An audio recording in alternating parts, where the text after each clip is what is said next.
If you were not looking closely at Emma Scorpio Drake's eyes during that highly publicized, heavily manufactured kiss between Giovanni Palmieri and Trina Robinson, you completely missed the real story unfolding right in front of us. Most viewers probably saw a young woman watching her boyfriend lock lips with another beautiful girl and assumed we were gearing up for a classic, predictable teenage jealousy plot. But if you paid attention to the rigid posture of Emma's shoulders and the intense, analytical narrowing of her gaze, you would know that jealousy was the furthest thing from her mind. Emma was not looking at Giovanni's lips. She was looking at his hands, which were awkwardly clenched into fists, and then her eyes darted straight to Simon. The music producer, standing off camera with a predatory smirk. That tiny, easily missed physical detail, Emma's complete lack of romantic panic, and her immediate pivot to cold, hard suspicion flips this entire storyline on its head. The writers are not giving us a love triangle. They are giving us a mystery, and Emma has just found the first puzzle piece. For those of us who have been watching this beloved show for decades, this moment felt like a brilliant echo of the golden era of soap operas. I was immediately transported back to the 1980s, watching a young Anna Devane, Emma's legendary grandmother, navigate the treacherous waters of the WSB and the DVX. Back in those days, a kiss was rarely just a kiss. It was a distraction, a smokescreen used by spies to pass a microdot or to divert a villain's attention. Anna and Robert Scorpio built their legacy on seeing through the illusions that fooled everyone else. They understood that when a situation looks too perfectly staged, it is because someone is directing a play behind the curtain. Seeing Emma channel that exact same Scorpio intuition today is a testament to the power of long-term storytelling. It honors her lineage perfectly. Emma is a legacy character, born from a bloodline of super spies and brilliant minds. She is not about to throw a tantrum over a PR stunt. She is going to investigate the man pulling the strings. Let us break down exactly what is happening with this sudden, aggressive media campaign surrounding Giovanni and Trina. We all know that they reluctantly agreed to participate in Simon's grand promotional strategy.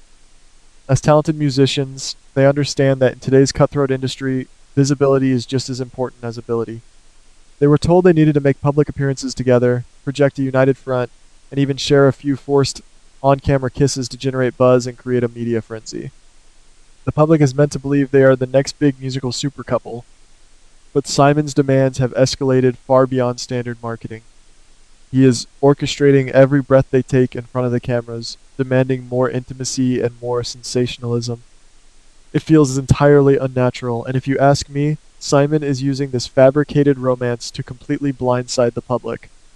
He is directing everyone's attention to the shiny object, Gio and Trina's fake relationship, so no one notices the dark, hidden agenda he is executing in the shadows.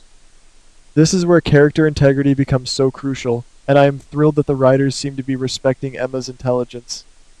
A lesser show would have Emma bursting into tears, causing a scene at the photo shoot, and breaking up with Giovanni over a misunderstanding.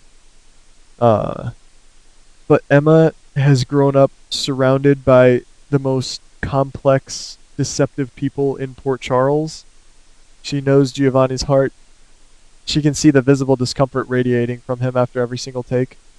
Gio is an earnest, talented young man who just wants to play his violin. He looks absolutely miserable being paraded around like a show pony. Emma notices how Simon constantly pushes boundaries, ignoring Gio's hesitations and Trina's subtle reservations. Emma's reaction is not driven by the fear of losing her boyfriend to another woman. It is driven by the terrifying realization that her boyfriend is being manipulated by a dangerous opportunist.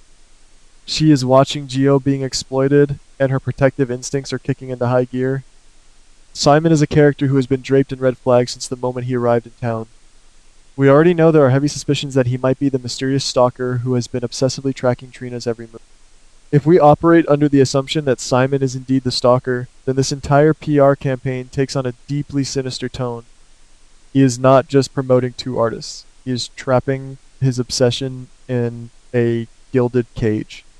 By forcing Trina into this highly publicized fake relationship with Gio, Simon is isolating her from her real support system. He is controlling her schedule, her public image, and her physical space. The fake romance is nothing more than a smokescreen to keep Trina exactly where he wants her, while simultaneously using Gio as a convenient, disposable prop. Emma is the only one standing on the outside of this bubble with a clear view of the trap that has been meticulously set. Because Emma possesses that undeniable Scorpio DNA, she is not going to sit back and wait for the truth to be handed to her. I fully expect to see her launch a quiet, methodical investigation into Simon's background and his current operation. She will start looking at his contracts, his computer files, and his private communication. Emma will be looking for the financial trail or the hidden documents that prove this entire media circus was designed with a malicious, ulterior motive. The beauty of this narrative direction is that it transforms a tired romantic trope into a thrilling mystery. Emma is stepping into her grandmother's shoes, becoming the detective that Port Charles desperately needs right now. But as any veteran viewer knows, poking around in a villain's secrets is a surefire way to paint a massive target on your own back. When Emma finally gathers enough preliminary suspicion, her first instinct will be to protect those she cares about. I can clearly picture the scene where she pulls Trina aside to issue a desperate warning. Emma will try to explain that Simon cannot be trusted and that the PR campaign is a front for something much darker. However, given Trina's incredibly traumatic history, surviving Esme Prince's wicked schemes, mourning the tragic loss of Spencer Cassadine, and constantly fighting to reclaim her own agency, Trina is understandably guarded. From Trina's perspective, Emma's warning will likely sound like the desperate, thinly veiled jealousy of a girlfriend trying to sabotage a rival. Trina will misinterpret Emma's genuine concern as an attempt to derail her hard-earned musical success. Trina might even lash out, asserting that she can handle herself and does not need Emma policing her career. The conflict will inevitably spill over to Giovanni. When Gio discovers that Emma has been secretly investigating the campaign and confronting Trina, his reaction will be one of profound hurt. Gio is inherently trusting and somewhat naive to the darker machinations of Port Charles.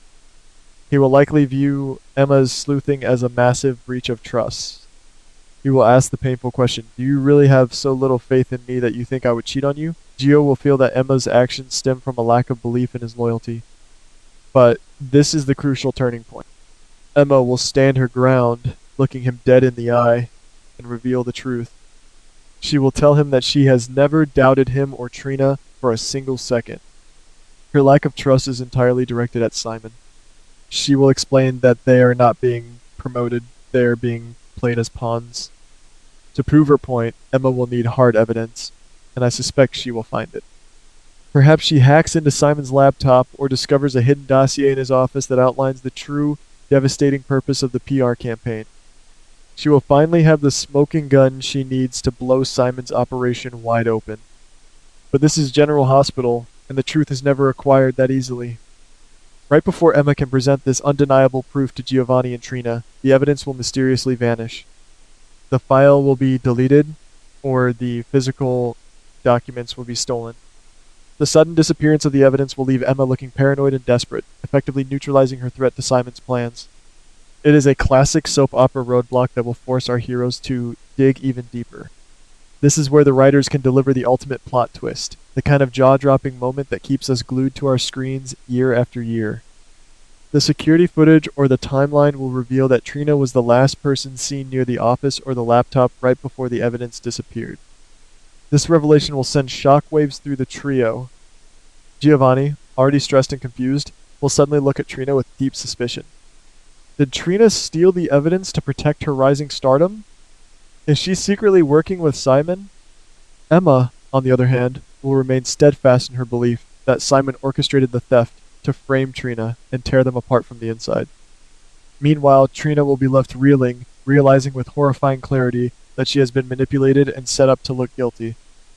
She will finally understand that she is nothing more than a pawn on Simon's chessboard. But let us dig even deeper. If you ask me, Simon is far too reckless and obvious to be the ultimate mastermind. I strongly suspect that he is not acting alone. There is someone else, a hidden puppet master, pulling Simon's strings from the shadows. The disappearance of the evidence and the framing of Trina feel like the work of a much more seasoned, sophisticated villain. Simon might just be the middleman tasked with executing a plan that serves a much larger, more destructive agenda. I cannot help but fear that the forced kisses between Giovanni and Trina are being weaponized. If a heavily edited video of their intimate moments is leaked to the press at exactly the wrong time, it could manufacture a massive scandal. It could destroy Gio and Emma's relationship in the public eye, ruin Trina's pristine reputation, and create a media firestorm that distracts the entire town while the real villain acts. The beauty of this impending disaster is that it will ultimately unite our young heroes. Once the initial shock wears off and the suspicions are cleared, Emma, Giovanni, and Trina will realize they are fighting the same enemy. They will transition from being helpless victims of a media campaign into a formidable, united front. They will become a team determined to uncover the truth and expose the people who tried to destroy their lives. It will require Trina's resilience, Giovanni's heart, and Emma's brilliant, inherited investigative skills. Together, they will have to outsmart Simon and unmask the hidden puppet master before the trap snaps shut on all of them. It is the perfect recipe for a thrilling, high-stakes adventure that honors the legacy of their family. As a lifelong viewer, it is storylines like this that remind me why I have dedicated so many years to this remarkable show. We do not just watch for the romance, we watch for the intricate webs of deception, the evolution of character psychology, and the thrilling moments when the truth finally comes to light. Seeing the younger generation, especially a legacy character like Emma, step up to tackle these complex, dangerous mysteries gives me immense hope for the future of Port Charles. The writers are weaving a masterful tale of manipulation and resilience, and I, for one, will be on the edge of my seat every single afternoon, waiting to see how Emma, Gio, and Trina dismantle this sinister illusion